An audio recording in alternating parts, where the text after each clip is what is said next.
नमस्कार दोस्तों, आप सभी का स्वागत है। आपके अपने YouTube चैनल मानव जीवन में दोस्तों, लाइफ में सभी आगे बढ़ना चाहते हैं और लाइफ में आगे बढ़ने के लिए हमें रोज ही कुछ नया सीखना चाहिए और आगे बढ़ना चाहिए। तो चलिए आज की प्रस्तुति शुरू करते हैं। नमस्कार दोस्तों, पूरे 500 सालों के बाद बन रहा है दिव्य और दुर्लभ माह, शुभ योग चैत्र नवरात्रि के किसी भी दिन, खासकर अष्टमी या नवमी तिथि के दिन चुपचाप गाय माता को खिला दें। यह छोटी सी चीज रोडपति भी होंगे, करोड़पति मिलेंगी, सभी संकटों और कष्टों से मुक्ति, मृत्युदंड पितृदोष तुरंत हो जाएगा, खत्म, आपके पुत्र हो जाएंगे, आपसे प्रसन्न और आपके घर में पूरे साल भर बने रहेंगे। अन्न धन के भंडार यूं कहें कि आपकी 7 पुश्तें तक करेंगी। रुपयों पैसों पर रात 7 पुश्तों तक बैंक बैलेंस बढ़ता चला जाएगा, सभी दुख दूर हो जाएंगे और सुख आपके पास आ जाएंगे। सुख आपके, यदि आप यह एक छोटी सी चीज गाय माता को खिला देते हैं। चैत्र नवरात्रि अष्टमी और नवमी तिथि के दिन इतना दुर्लभ संयोग है पूरे 500 वर्षों के बाद। जी हां दोस्तों, यकीन मानिए, यदि आप इसे खास चीज को, छोटी सी चीज को चैत्र नवरात्रि के किसी भी दिन गाय माता को खेल देती है तो तत्काल गरीबी आपके जीवन से एक समाप्त हो गई, खत्म हो जाएगी। गरीबी का नामो निशान खत्म हो जाएगा, पितृ प्रसन्न हो जाएंगी। यह मान लेना, यदि आपके पिता आपसे प्रसन्न होंगे तो फिर आपको कुछ करने की आवश्यकता नहीं है। मित्रों को प्रसन्न करना है, इतनी दुर्लभ संयोग में है, इस बार मधु में अवश्य। तो दोस्तों, यदि चाहते हैं कि जीवन से तत्काल गरीबी समाप्त हो, पितरों की आपके ऊपर कृपा बरसी, कभी भी आनंद धन की कमी आपके घर में ना हो, बैंक बैलेंस 7 वीडियो तक आपके घर में बना रहे, तो दोस्तों वीडियो को पूरा देखना। यकीन मानिए, यदि आप पूरा वीडियो देखेंगे तो आपको अवश्य ही लाभ मिलेगा और साथ साथ आपको माता रानी की कृपा प्राप्त होगी। आपको 33 कोटि देवी देवताओं को धारण करने वाली गौ माता की भी कृपा आपके और आपके परिवार के ऊपर संदेह बनी रहेंगी। दोस्तों, अपने और अपने परिवार के फायदे के लिए पूरा वीडियो देखना, क्योंकि पूरे 500 वर्ष के बाद बहुत ही दुर्लभ संयोग में है इस बार चैत्र नवरात्रि में। दोस्तों, गाय माता से जुड़े इन उपायों को बिल्कुल भी करना ना भूलें। जिस प्रकार इस वीडियो में हम आपको इन उपायों को बताएंगे, उसी प्रकार आपको यह उपाय करने हैं, तभी आपको 100% पूरा लाभ मिलेगा, पूरा फायदा होगा आपका और आपकी 7 पीढ़ियों तक। कभी भी कृषि प्रकार की कमी नहीं होगी, दुख दूर हो जाएगी, सुख आपके कदमों में आ जाएंगे। यकीन मानिए, आप 1 महीने के अंदर करोड़पति बन जाओगे, माला माल बन जाओगे और गरीबी का तो नामो निशान ही खत्म हो जाएगा और पितर सदैव आपसे प्रसन्न रहेंगे। तो दोस्तों, पूरा वीडियो देखना। दोस्तों, वीडियो को शुरू करने से पहले वीडियो को लाइक करके चैनल को सब्सक्राइब कर देना और सच्चे दिल से कमेंट्स बॉक्स में जय गौ माता, जय माता रानी अवश्य लिख देना, जिससे आपकी समस्त मनोकामनाएं गौ माता पूर्ण करें। और भी वीडियो को ज्यादा से ज्यादा शेयर जरूर करना, ताकि और लोग भी इस वीडियो में बताए गए उपायों से लाभ प्राप्त कर सके। दोस्तों, आपको बता दें, प्रत्येक साल में 2 नवरात्रि आती है और चैत्र नवरात्रि का खास महत्व माना गया है। लेकिन चैत्र में आने वाली नवरात्रि बहुत ही खास और महत्वपूर्ण होती है। माता रानी का आशीर्वाद बाद और गौ माता का आशीर्वाद पाने के लिए इस दिन आप पवित्र में स्नान या फिर दान का खास महत्व होता है और कहते हैं कि इससे माता रानी में प्रसन्न हो जाती है और आपको वंश वृद्ध का आशीष देते हैं, जिन पर आप अपने पितरों की कृपा होती है। उनके जीवन में हर कार्य सफल होता है और सुख शांति का माहौल उनके घर में बना रहता है। या दोस्त, आपको बताना चाहेंगे, नवरात्र की अष्टमी के दिन पवित्र नदियों में स्नान करें। इसके बाद व्यक्ति को अपने सामर्थ्य श्रद्धा के अनुसार दान करना चाहिए। अन्न धन वस्त्र जो भी हो, दान करें। चैत्र नवरात्र की अष्टमी और नवमी के दिन आप जो बने दान जरूर करना, माता दुर्गा का नाम लेकर। तो दोस्तों, माता रानी प्रसन्न हो जाएंगी और आपको वंश वृद्धि का शीश देंगे, तभी किसी प्रकार की कोई कमी आपके घर में नहीं होगी। वैसे चैत्र नवरात्रि बहुत ही खास होती है, लेकिन इस नवरात्रि का महत्व कुछ अधिक ही माना गया है। कहते हैं कि इस दिन कुल देवी की पूजा और यह दिन कुल देवी और माता गौरी जी का पूजा करने के लिए विशेष फलदायी माना गया है। तो इस दिन माता गौरी जी की विधि विधान से पूजा अर्चना जरूर करें। साथ ही नवरात्र की अष्टमी तिथि के दिन आपको पीपल के पेड़ की पूजा अवश्य करनी चाहिए। कहते हैं कि इस दिन पीपल की पूजा करने से सभी देवी देवताओं का आशीर्वाद प्राप्त होता है। मई के दिन यदि किसी पवित्र नदी में स्नान करना संभव न हो तो आप घर पर ही नहाने वाले पानी में गंगा जल की कुछ बूंदें डालकर स्नान करें। लाभ आपको अवश्य मिलेगा, बहुत ही शुभ माना गया है। तो दोस्तों, स्नान के बाद पीपल के पेड़ की जड़ में जल जरूर चढ़ाएं और शाम के समय पीपल के पेड़ के पास घी का दीपक जरूर जला दें।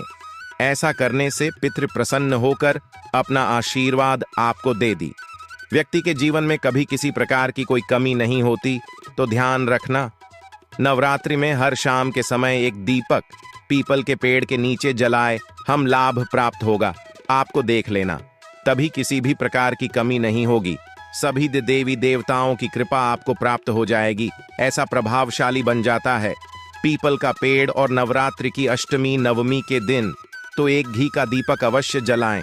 और दोस्त को बात करते हैं कि इस नवरात्रि के दिन गाय माता से जुड़ी कौन कौन से उपाय आपको करनी चाहिए, जिन उपायों को करने से आपका बैंक बैलेंस बढ़ता चला जाता है, प्रसन्न हो जाते हैं और सभी दुख आपके जीवन से समाप्त हो जाते हैं और सुख आपके कदमों में आ जाएंगे। आपके कदम चूमेगी, सुख आपके पास आ जाएगी और जीवन में कभी किसी प्रकार की कमी नहीं होगी। तत्काल गरीबी समाप्त हो जाएगी।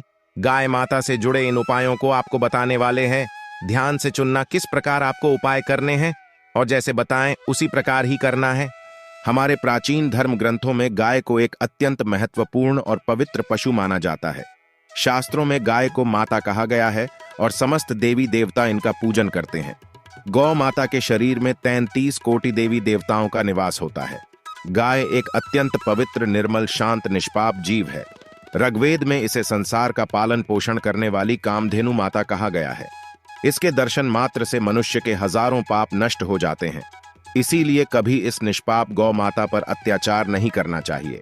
गाय को कभी मारना नहीं चाहिए और कभी उन्हें कष्ट नहीं देना चाहिए। गाय को मारना शास्त्रों में सबसे बड़ा पाप माना गया है।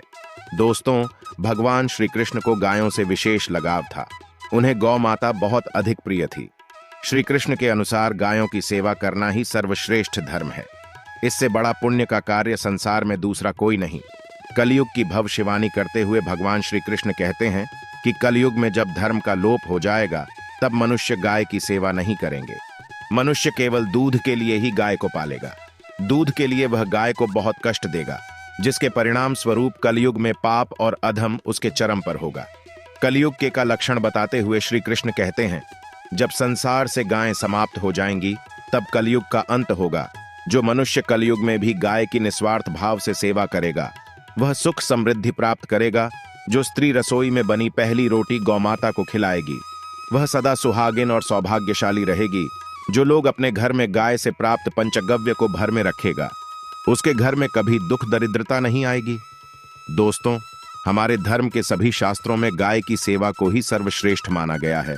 जो व्यक्ति प्रतिदिन किसी न किसी तरह से गौ माता की सेवा करता है वह सबसे अधिक पुण्यवान बन जाता है। गांव में तो मनुष्य को गाय की सेवा करने का अवसर प्राप्त होता है, लेकिन शहरों में गाय के दर्शन आसानी से नहीं हो पाते हैं। इसीलिए मनुष्य को गौशाला में जाकर गाय की सेवा करनी चाहिए अथवा गौशाला के लिए दान धर्म करने चाहिए। इसके अलावा आप अपने घर में ही गौ माता की मूर्ति रखकर उनकी पूजा जरूर करें। इससे भी माता कामधेनु का आशीर्वाद प्राप्त होता है। शास्त्रों में गौ माता को मां लक्ष्मी का रूप माना गया है। इसीलिए उनकी पूजा करने से दरिद्रता दूर होती है। प्राचीन काल से ही गौ माता की सेवा और संरक्षण करने की परंपरा चली आ रही है। कई ऋषि मुनि अपनी कुटिया में गायों का पालन करते थे तथा राजा महाराज गायों का दान करते थे। गायों के दान को सबसे बड़ा दान कहा गया है। गाय का दान करने से सभी जन्मों के पाप नष्ट हो जाते हैं और मनुष्य को मोक्ष की प्राप्ति होती है। आज हम आपको गौमाता के संबंध में बहुत ही महत्वपूर्ण बातें बताने जा रहे हैं। गाय की पूजा कैसे करनी चाहिए, गाय को कौन सी चीजें खिलाने से कौन सा फल मिलता है तथा गाय के किस अंग को स्पर्श करने से दरिद्रता दूर होती है आदि के बारे में हमारे शास्त्रों में बहुत ही महत्वपूर्ण ज्ञान दिया गया है। हमारी अत्यंत पूजनीय गौ माता के बारे में आप सभी को यह बातें अवश्य जान लेनी चाहिए। इससे आपके जीवन से सभी प्रकार के कष्ट दूर होंगे। दोस्तों, कई बार महिलाएं जाने अनजाने में गाय को कुछ चीजें खिला देती है जिससे मां लक्ष्मी क्रोधित हो जाती है।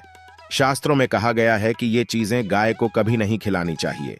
इससे मनुष्य के जीवन में दुर्भाग्य आता है और उसे किसी भी कार्य में सफलता नहीं मिलती है। तो चलिए जान लेते हैं। गौ माता के विषय में महत्वपूर्ण नियम। सबसे पहली बात है दोस्तों, गौ माता के दर्शन करना बहुत शुभ होता है। शास्त्र कहते हैं रोज सुबह गाय के दर्शन होने से पुण्य की प्राप्ति होती है और सुबह गोबर के दर्शन होने से लक्ष्मी की प्राप्ति होती है। अगर किसी महत्वपूर्ण कार्य के लिए जा रहे हैं और अचानक ही गौ माता आपके रास्ते में आ जाती है तो वह कार्य निश्चित ही सफल हो जाता है। किसी भी यात्रा पर निकलते समय अगर गौ माता के दर्शन हो जाएं तो वह यात्रा सुखपूर्वक पूर्ण हो जाती है, इसमें संशय नहीं है। ज्योतिष शास्त्र के अनुसार कुंडली में यदि पितृदोष होता है तो अन्य उपायों के साथ साथ गौमाता को प्रतिदिन रोटी और घास खिलाने से लाभ होता है और पितृदोष से मुक्ति मिलती है। इसी तरह कुंडली में यदि शनि की 7.5 या महादशा है तो हर शनिवार और अमावस्या को काले रंग की गाय को घास या रोटी खिलाएं और उसकी पूजा करें। इससे शनि दोष कम होता है। गौमूत्र यानी कि गाय का मूत्र बहुत ही उपयोगी, पवित्र और स्वास्थ्य की दृष्टि से अत्यंत हितकारी होता है।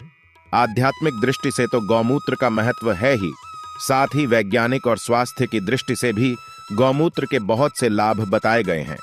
गौमूत्र में बहुत से खनिज पदार्थ और स्वास्थ्य वर्धक तत्व होते हैं जो हमारे शरीर की शुद्धि करते हैं और बहुत से रोगों से भी बचाते हैं।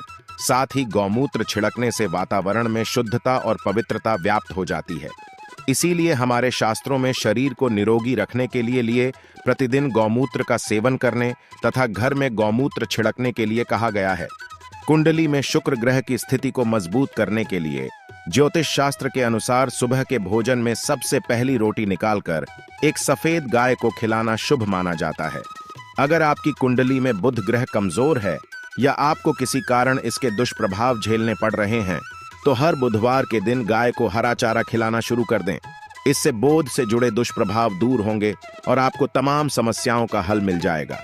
अगर कुंडली में मंगल दोष है जिसके कारण आपके जीवन में कई तरह की परेशानियां हैं तो लाल रंग की गाय की सेवा करें। मंगलवार के दिन गाय का पूजन करें और उसे गुड़ और चने आदि खिलाएं। बृहस्पति ग्रह को जीवन के सभी मांगलिक कार्यों का कारक माना जाता है। ऐसे में अगर किसी व्यक्ति के जीवन में विवाह आदि मांगलिक कार्यों में विघ्न निर्माण हो रहे हैं तो उन लोगों को कुंडली में बृहस्पति ग्रह की स्थिति को मजबूत करने के लिए रोटी पर गुड़ और चने रखकर गाय को खिला देना चाहिए। इससे आपको शुभ परिणाम प्राप्त होते हैं। अगर घर में अशांत दी है, लड़ाई झगड़े होते रहते हैं तो घर में सुख शांति बनाए रखने के लिए घर के अंदर गाय के गोबर से बने उपले को जलाना चाहिए और उसका धुआं संपूर्ण घर में फैलाना चाहिए। इससे घर की नकारात्मक ऊर्जा नष्ट होती है और सकारात्मक ऊर्जा में वृद्धि होती है। गाय के दूध, दही, घी, गोबर और गौमूत्र से बनने वाले मिश्रण को पंचगव्य कहते हैं। पंचगव्य को पापनाशक कहा जाता है और हिंदुओं की एक धार्मिक विधि प्रायश्चित करने में इसका उपयोग किया जाता है। पंचगव्य को बनाने वाली सभी वस्तुएं अत्यंत उपयोगी होती हैं जो स्वास्थ्य के लिए लाभदायक तो है ही, साथ ही औषधीय गुणों से भी भरपूर है। दोस्तों, अगर आपके द्वार पर माता आती है तो उसे बिना रोटी खिलाएं जाने मत देना, नहीं तो आपको दुर्भाग्य का सामना करना पड़ेगा। क्योंकि जिसके द्वार से गाय बिना कुछ प्राप्त किए लौट जाती है उसके घर से लक्ष्मी भी चली जाती है। प्रत्येक स्त्री को प्रतिदिन गाय के लिए एक रोटी बनानी चाहिए और प्रेम से गौ माता को खिलानी चाहिए। इससे गौ माता का आशीर्वाद प्राप्त होता है और मन की इच्छाएं पूर्ण होती हैं। कुछ लोग गौ माता को बासी भोजन अथवा जूठन खिला देते हैं। ये शास्त्र में पाप माना गया है। आप किसी अन्य पशु को खिला सकते हैं लेकिन गाय को कभी जूठन नहीं खिलाना चाहिए। भूख लगने के कारण गौ माता उस अन्न को ग्रहण कर लेती है, लेकिन इसका पाप उस व्यक्ति को लगता है जो गौ माता को ऐसा बासी भोजन खिलाता है। गाय एक शाकाहारी और पवित्र पशु है, इसीलिए गाय के भोजन में कभी मांस, अंडे आदि चीजें नहीं डालनी चाहिए। ऐसा करने से महापाप लगता है। यदि आपकी कुंडली में चंद्र दोष है और जिसके कारण लगातार परेशानी उठानी पड़ रही है तो आप यह एक उपाय जरूर करें। आप रोटी पर सफेद मक्खन, नमक और घी लगाकर गौ माता को खिला दें। यदि शनि दोष है तो आटे में थोड़े काले तिल मिलाकर रोटी बनाकर गौ माता को खिला दें। इससे शनि दोष समाप्त होता है। मंगल दोष को दूर करने के लिए रोटी पर हल्दी लगाकर गाय को खिलाना चाहिए। अगर घर में धन की समस्या है तो गुरुवार के दिन गाय को केले का फल खिलाना चाहिए। इससे दरिद्रता दूर होती है। दोस्तों, गौमाता की पीठ पर एक उभरा हुआ कुबड़ होता है। उस कुबड़ में सूर्य केतु नारी होती है। जब भी आपके द्वार पर गौमाता पधारे, आप इस कुबड़ को एक बार जरूर स्पर्श करें। इससे आपके जीवन से सभी दुखों का अंत होगा और धन संपत्ति की प्राप्ति होगी। शास्त्रों में कहा गया है, जो मनुष्य तन मन धन से गौ माता की सेवा करता है, वह मृत्यु के बाद वैतरणी नदी को गौ माता की पूंछ पकड़कर पार कर लेता है। उसकी अकाल मृत्यु नहीं होती है और उसे मोक्ष की प्राप्ति होती है। जिस व्यक्ति के भाग्य की रेखा सोई हुई है, अगर वह व्यक्ति अपनी हथेली पर रखकर गौ माता की जेब से जताता आता है, तो उसकी सोई हुई भाग्य रेखा खुल जाती है और उसका दुर्भाग्य सौभाग्य में परिवर्तित हो जाए आता है। तो दोस्तों, इस प्रकार से आप सभी गौ माता की सेवा जरूर करें। उम्मीद है आपको यह जानकारी अच्छी लगी होगी। तो दोस्तों, यह थे कुछ उपाय जो आपको इस चैत्र नवरात्रि में जरूर करने हैं। चूकना मत दोस्तों। आज के वीडियो में बस इतना ही। कमेंट बॉक्स में जय माता लक्ष्मी सभी जय माता दी अवश्य लिखें। और अगर आपको आज की वीडियो अच्छी लगी हो तो हमारे चैनल मानव जीवन को सब्सक्राइब करें। धन्यवाद।